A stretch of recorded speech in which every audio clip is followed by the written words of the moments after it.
Hello everyone, मैं हूं गुलजार और स्वागत है आपका Bharat the learning spot Hindi में। तो इस वीडियो में हम पढ़ेंगे दो वीरांगनाओं के बारे में, जिसमें एक हम पहले तो रानी लक्ष्मीबाई के बारे में पढ़ेंगे, देन हम पढ़ेंगे बेगम हजरत महल के बारे में। ठीक है, तो ये जो रानी लक्ष्मीबाई थी वो कहाँ की रानी थी? झांसी की रानी थी। ठीक है, झांसी आज के टाइम पर कहाँ पे पड़ता है? तो ये उत्तर प्रदेश में पड़ता है। ये आपको ये उत्तर प्रदेश का मैप जो है वो देखने को मिल जाएगा, प्रेजेंट मैप जो है। ठीक है, यहाँ पर जो झांसी है वो इस वाली जगह पर है, बिल्कुल यहाँ पे थोड़ा सा साउथ में। ठीक है, ये झांसी आपको देखने को मिलेगा और लखनऊ इस वाली जगह पर है। इसको अभी हम बाद में देखेंगे। ठीक है, तो देखो, जो रानी लक्ष्मीबाई हैं, इनका राज्य जो था झांसी, इसको अंग्रेजों ने कब्जा लिया था। कैसे कब्जा लिया था कि लक्ष्मीबाई के जो हस्बैंड थे गंगाधर राव, ठीक है, उन गंगाधर राव की डेथ हो गई थी, मृत्यु हो गई थी।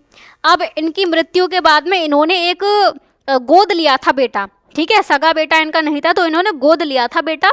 तो रानी लक्ष्मीबाई चाहती थी कि जो बेटा गोद लिया है, जिसका नाम दामोदर राव था, उसको झांसी का राजा जो है वो बनाया जाए।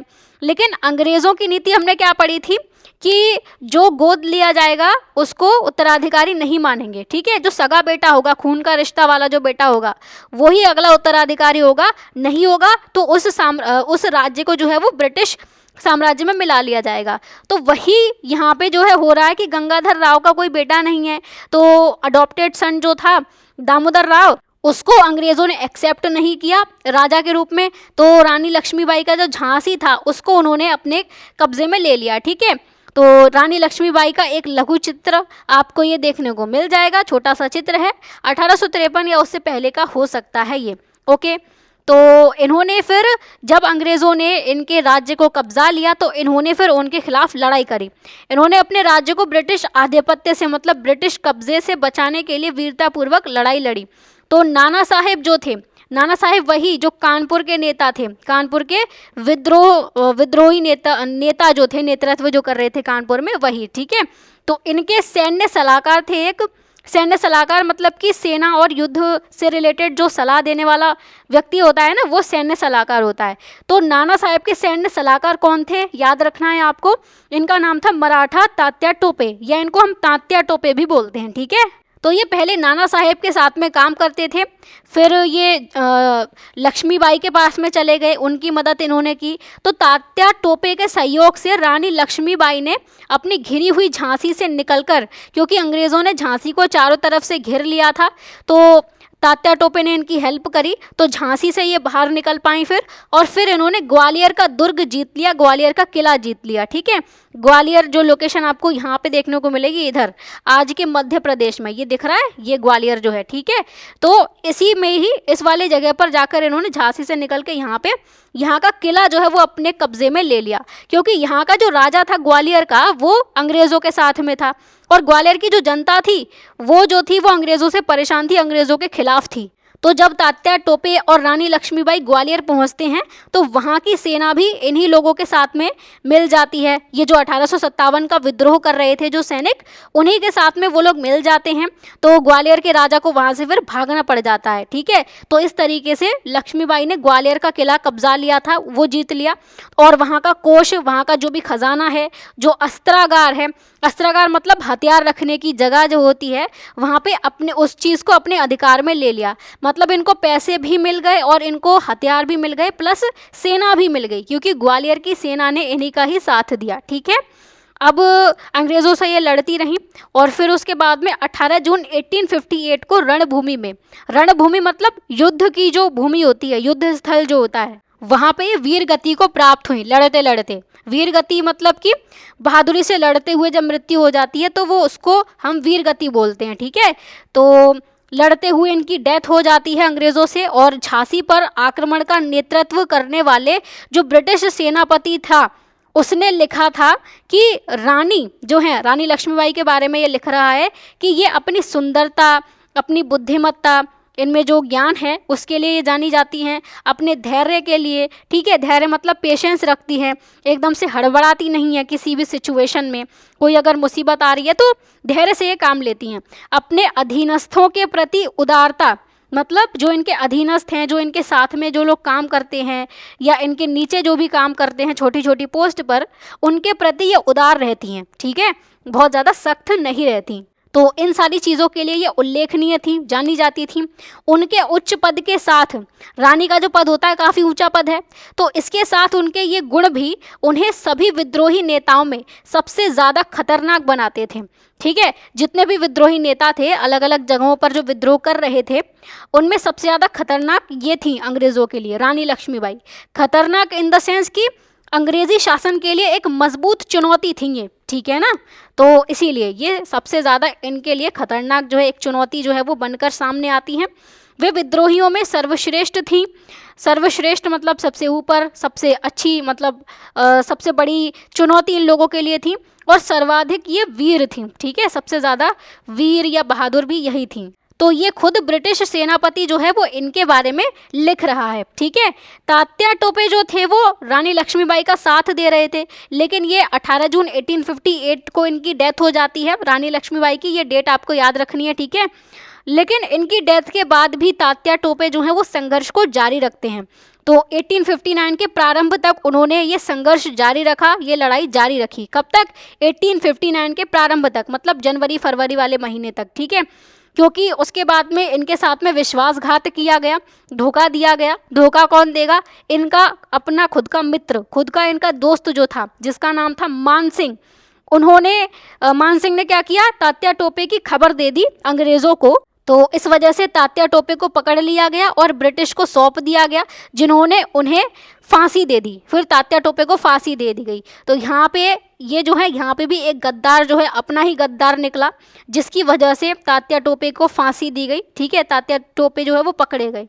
तो जो विश्वासघाती हैं वो समय समय पर हमें देखने को मिलते रहे हैं। उसमें एक एग्जाम्पल यहाँ पर भी हमें देखने को मिलता है तात्या टोपे से रिलेटेड। ठीक है, तो ये कहानी रही झांसी की रानी लक्ष्मीबाई की, कि उनका एरिया झांसी जो है वो पहले कब्जा लिया गया, फिर उन्होंने उनके खिलाफ लड़ाई करी, फिर वो ग्वालियर चली गई। ग्वालियर के किले से उन्होंने जो है संघर्ष जारी रखा और 18 जून 1858 को ये रणभूमि में वीरगति को प्राप्त हुई। लड़ते लड़ते इनकी डेथ हो जाती है, लेकिन इनके बाद भी तात्या टोपे जो है वो संघर्ष जारी रखते हैं, लेकिन उनके साथ में विश्वासघात हो जाता है। तो फिर उनको पकड़ के जो अंग्रेज़ हैं वो फांसी दे देते हैं। ठीक है, ये कहानी रही उनकी। अब बात आती है अवध की बेगम हजरत महल। अवध कहाँ है? पहले तो ये उत्तर प्रदेश वाला ही इलाका है, ये वाला जो ऑरेंज कलर में आपको दिख रहा है, इतना इलाका था अवध का। ठीक है, इसी अवध में जो है वो लखनऊ लोकेटेड है। लखनऊ जो थी इनकी राजधानी थी, अवध की राजधानी। ठीक है, तो इसी लखनऊ पे या इसी अवध पे इनका कब्जा था, जो बेगम हजरत महल थी। और बेसिकली इनका नहीं, इनके जो हस्बैंड थे, इनके हस्बैंड का नाम था वाजिद अली शाह। ठीक है, ये वाजिद अली शाह जो थे ये अवध के राजा थे। पहली बात तो ये हुई। तो अंग्रेज़ों ने क्या आरोप लगाया कि ये जो अवध पर शासन चल रहा है, वाजिद अली शाह का जो शासन चल रहा है वो कुशासन है, मतलब राज्य का प्रशासन जो है वो ठीक से नहीं चल रहा। ठीक है ना, ये आरोप लगाया अंग्रेज़ों ने।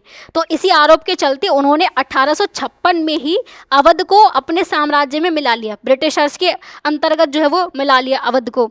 और वाजिद अली शाह को लखनऊ से हटा दिया गया और उनको कलकत्ता भेज दिया गया, और यहीं से ही अवध अंग्रेज़ों के अंतर्गत आ गया और लखनऊ भी उन्हीं के अंतर्गत आ गया। तो फिर जब 1857 में ये विद्रोह चल रहा था, ठीक है, तो उसी का ही साथ देती हैं बेगम हजरत महल उत्तर प्रदेश वाली जगह पे, क्योंकि मैंने अभी आपको लोकेशन बताई ही कि अवध जो है वो उत्तर प्रदेश वाली लोकेशन है, उत्तर प्रदेश में ही लोकेटेड था अवध। ठीक है, तो बेगम हजरत महल ने भी ब्रिटिश शासन के विरुद्ध प्रबल प्रतिरोध किया, इनके खिलाफ ये लड़ी। ये आपको बेगम हजरत महल देखने को मिलेंगे। ठीक है, तो जब उनका राज्य ब्रिटिश शासन द्वारा अधिग्रहित कर लिया गया, मैंने बताया ही आपको कि 1856 में इनके राज्य को ब्रिटिशर्स ने अपने साम्राज्य में मिला लिया था। तो इन्होंने 1857 के विद्रोह के समय पर उन लोगों के साथ में ये मिल गई और लखनऊ को इन्होंने वापस जो है वो ले लिया। जो सारे के सारे विद्रोही थे उनके साथ में मिलकर लखनऊ पर इन्होंने फिर से कब्जा कर लिया। ठीक है, लेकिन ब्रिटिश शासन द्वारा जो है वो लखनऊ पर दोबारा अधिकार करने के प्रयास के विरुद्ध इन्होंने लखनऊ नगर की जो है वो रक्षा का नेतृत्व किया। मतलब ब्रिटिशर्स जो है वो लखनऊ पर दोबारा अधिकार ना कर लें, इसीलिए ये जो है वो लड़ रही हैं ब्रिटिशर्स के खिलाफ। ठीक है, लखनऊ की रक्षा कर रही हैं, लेकिन at the end Britishers Lucknow पर कब्जा कर ही लेते हैं। ठीक है, ब्रिटिश शासन ने उन्हें आत्मसमर्पण करने पर सुरक्षित मार्ग देने का प्रस्ताव दिया। यानी कि ब्रिटिश शासन ने इनसे ये बोला कि अगर आप आत्मसमर्पण करती हो, हमारे सामने झुकती हो, हथियार डालती हो हमारे सामने, मतलब सरेंडर करना, तो आपको सुरक्षित मार्ग दिया जाएगा, ठीक है, एक सुरक्षित जगह दी जाएगी, वहाँ पे आप आराम से जो वो रह सकती हो। लेकिन बेगम हजरत महल ने उन्होंने क्या किया, इसे स्पष्ट रूप से अस्वीकार कर दिया कि मैं बिल्कुल अंग्रेज़ों के सामने सरेंडर नहीं करूँगी, उनके अधीन में बिल्कुल भी नहीं आऊँगी। इसीलिए लेकिन अंततः उन्हें समीपवर्ती नेपाल में शरण लेनी पड़ी, ठीक है, क्योंकि माहौल ही इस तरीके का बन गया था कि उनको यहाँ से जाना ही पड़ा और शरण लेनी पड़ी। शरण मतलब कि किसी जगह पर सुरक्षा के लिए एक सुरक्षित स्थान पर चले जाना, ठीक है। तो ये अवध है, यहीं पर लखनऊ है, और यहाँ इंडिया के नॉर्थ में ये वाली जो कंट्री है, ये कौन सी कंट्री है, ये नेपाल है, ठीक है। तो यहीं से ही ये नेपाल चली जाती हैं और नेपाल में इन्होंने शरण ले ली, ठीक है, क्लियर हुआ। वहाँ पे जो है वो सुरक्षा के लिए चली गई है, अब नेपाल में ही रहेंगी ये। तो नवंबर 1858 में ब्रिटेन की महारानी जो थी विक्टोरिया, उन्होंने एक घोषणा पत्र जारी किया, एक घोषणा करी महारानी विक्टोरिया ने। कब करी? नवंबर 1858 में, ठीक है।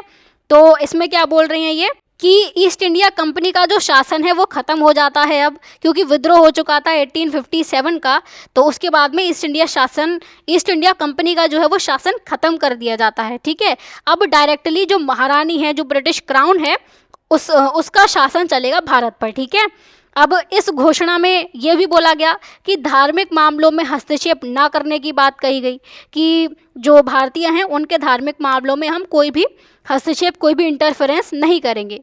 क्योंकि हमने देखा था कि इस विद्रोह के भड़कने की वजह एक अफवाह थी, जो कि गाय और जो सूअर था उसकी चर्बी का इस्तेमाल किया जा रहा था कारतूस में। इससे पहले 1806 में उनके जो धार्मिक चिन्ह थे वो लगाने की उन्हें मना करी गई थी, बैन किया गया था, दाढ़ी मुड़वाने के लिए बोला गया था। तो ये सब धार्मिक मामले हैं, ठीक है। तो इन्हीं सारी चीज़ों में हस्तक्षेप ना करने की बात कही महारानी विक्टोरिया ने अपनी घोषणा में, और प्रशासन में भारतीयों की अधिक भागीदारी का भी वचन दिया, ठीक है। मतलब जो शासन वगैरह चलेगा, पूरा जो उसकी जो व्यवस्था है उसमें ज़्यादातर भारतीयों को ही रखा जाएगा, इस चीज़ का वचन दिया, ठीक है। हालांकि ऐसा हुआ नहीं, भारतीयों को कम ही रखा गया। हमने देखा भी था कि सेना का जो पुनर्गठन इन्होंने इस तरीके से किया कि भविष्य में दोबारा से ये लोग एक साथ में इकट्ठा होकर विद्रोह ना कर सकें, ठीक है।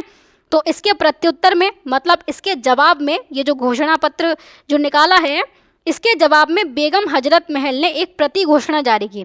प्रति घोषणा मतलब किसी घोषणा के जवाब में एक घोषणा जो की जाती है वो प्रति घोषणा हो जाती है। तो जिसमें उन्होंने भारतीयों को चेतावनी दी कि वे इन वचनों पर बिल्कुल भी विश्वास ना करें, ये जो वादे उनसे किए जा रहे हैं बिल्कुल भी विश्वास ना करें, क्योंकि अंग्रेज़ों की सदा यानी कि हमेशा यह रीति रही है, ये परंपरा इन लोगों की रही है कि वे बड़ा या छोटा, वो कोई भी दोष हो, कोई भी गलती किसी ने भी की हो, चाहे छोटी गलती हो चाहे बड़ी गलती हो या अपराध हो, उसको वो कभी भी क्षमा नहीं करते, हमेशा वो दंड देते ही देते हैं, कभी भी माफ़ नहीं करते हैं। तो मतलब वो लोग अगर आपको ये वादा कर रहे हैं कि प्रशासन में भारतीयों की ज़्यादा भागीदारी होगी, धार्मिक मामले में हस्तक्षेप नहीं किया जाएगा, तो इन सारी बातों पे बिल्कुल भरोसा मत करना, ठीक है। और कहीं ना कहीं ये बिल्कुल सही भी थी, क्योंकि भारतीयों की भागीदारी कोई ज़्यादा बड़ी नहीं थी, कम ही रही थी, ताकि भारतीय ज़्यादा जागरूक ना हो, ज़्यादा पावरफुल ना हो और फिर से ये लोग विद्रोह ना करें, ठीक है। ये फ़ोटो रहेगी आपको दिखाना, तात्या टोपे का फ़ोटो है ये, मतलब एक पेंटिंग टाइप से है, ठीक है। तो इस तरीके से ये तात्या टोपे जो है वो दिखते हैं, ठीक है। तो ये बात हो गई झांसी की रानी लक्ष्मीबाई की और अवध की बेगम हजरत महल की, ठीक है। कोई भी क्वेश्चन आएगा आसानी से आप कर ले जाओगे, ठीक है, कोई दिक्कत नहीं है। बाकी अगर कोई डाउट होता है तो कमेंट्स में बता देना, ठीक है ना।